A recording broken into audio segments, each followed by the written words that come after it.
Alright, so I want to do a review on the Chris Kanyon episode of Dark Side of the Ring.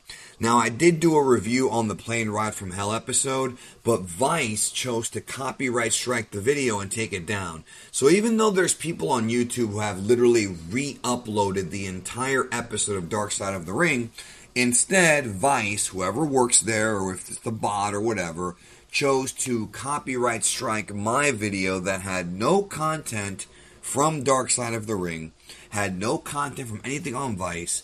They chose to copyright strike it, and it's down. It's going to probably back up in a few days. The strike has been pushed forward to the client, so it should be back up. But if you're wondering where that review went, that's what happened to it. But I want to talk about the Chris Kanyon episode of Dark Side of the Ring. And if this video does get copyright struck, I'm going to stop doing reviews on this show because it's bullshit, honestly. It's nonsense. It's a bullshit strike because this is all fair use. It's a review, but I'm not going to risk getting 3 strikes on my channel. I've already got 1. I'm not going to risk getting 3 off of this. So that's just how it is. Anyways, Chris Kanyon. So here's a guy who I used to love watching. The innovator of offense. This was an interesting episode. The majority of this episode of Dark Side of the Ring focused on not so much the life of Chris Kanyon from being a small child to, his eventual suicide, which was tragic and still is. I mean, people cry on here like crazy for that, which I totally can understand. It's a hard thing for anyone to grasp. And it's a hard thing for anyone to deal with, somebody taking their own life. And if you've ever dealt with that, you know what I'm talking about. This really focused a lot on Kanyon's paranoia for being a gay professional wrestler. I would say the one recurring thread of this whole episode was Kanyon's sexuality and the fact that he was a homosexual in the wrestling business and for a long time did whatever it took to hide the fact that he was gay. There's some pretty interesting stories on here. The 2 people I would say that probably brought the most to this were Jim Mitchell and Diamond Dallas Page. And really, Jim Mitchell carried the majority of this. Jim Mitchell, James Vandenberg, the freaking deacon, whatever you want to call him, he has a really great voice, a great gift of gab. He's a great storyteller. And he knew Kanyon very, very well. He was actually the first person that Kanyon came out to as being gay all the way back. And if you watch WCW, you remember Kanyon was, before he was called Kanyon on TV, he was Mortis. And they go through all that. They go through the Mortis stuff. They go through the Glacier feud a little bit. Not too much. They go through when he was in Men at Work. And they discuss, there's some funny stories on here too. Like, for example, there was a story that Jim Mitchell told about how Kanyon, at one point, like a bunch of gay porn, fell out of a box in his U-Haul truck. And he tried to convince Jim Mitchell that someone was playing a rib on him. Or something like that, yeah. And he had Jim Mitchell pretend to be that guy to tell other people that it was a rib. So, Kanyon was hiding the fact that he was gay for a very long time. Even though he was Champagne Chris Kanyon and all that, he hid this for a very long time because he was afraid of being gay in the wrestling business. Because during the older years, the 80s and really probably the 70s and 60s, but even into the 90s, being a gay athlete had a lot of issues that go with it because the world was a lot less tolerant back then. And Kanyon was a wrestler in the 90s. And during the 90s, even though it wasn't quite as crazy as the 80s were, the 90s still had a lot of, let's just call it, non-progressive ideology. And being gay meant you were weak and you were a lady boy and all kinds of names that they gave gay dudes back then. And Kanyon was deathly afraid of being found out. So it took him years before people actually found out that he was gay. Now, one thing that I found really interesting is they go through his WCW run, they go through his WWE run, and they talk about how Vince McMahon was a big fan of Kanyon's work. And interestingly enough, I can kind of see where they're coming from with that, but also Kanyon was pretty much, because I remember as I was watching, he was never really pushed in WWE. Yes, he was talented. Yes, he had a feud with The Undertaker. he was pretty much losing to Taker and Kane. DDP and Kanyon were basically jabronis to Taker and Kane in 2001. They got virtually nothing on them. They got dominated. And they try to make it seem like Vince was a fan of Kanyon, but I never really saw it like that. And if that's the case, then, I mean, I didn't work behind the scenes back then, but maybe it was. I didn't see that. Also, they discuss his eventual departure from WWE, how they brought him back to the Boy George angle on SmackDown in 2002? Or maybe it was 03. I think it was 03. And that would lead to him eventually getting terminated, even though they brought him back for a short time.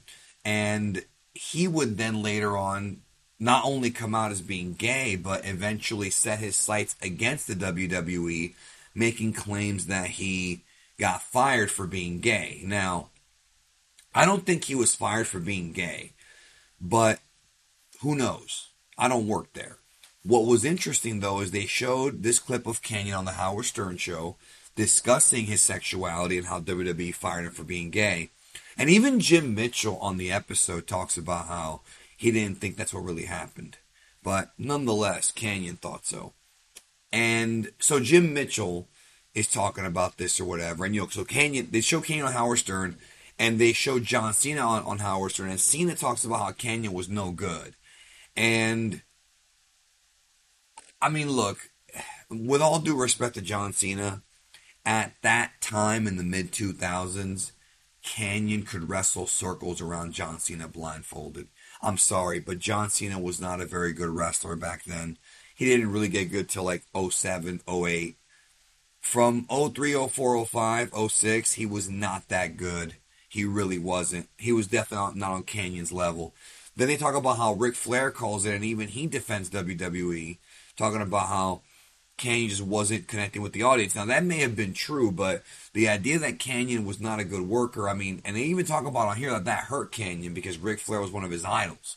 The Young Bucks are also on here, and some of the younger guys, the Young Bucks, Luke Hawx is on here, and they discuss, how Kanyon kind of befriended them after his WWE run had ended, and talked about how they got close to Kanyon on the road. And even though he was older than them by, 15 years in some of their cases, he still was kind of a mentor to them. A lot of the moves that he was doing back then in matches are moves that we still see today. I mean, he was the innovator of offense for a reason. They talked about it. And it was really sad how, near the end of the documentary, they discussed, his eventual suicide. Jim Mitchell gets very emotional, talking about how the last time he and Kanyon were in a car together, Kanyon was reminiscing on old stories and they were having a great time laughing. And then he gets on the plane to go home crying because he realized that,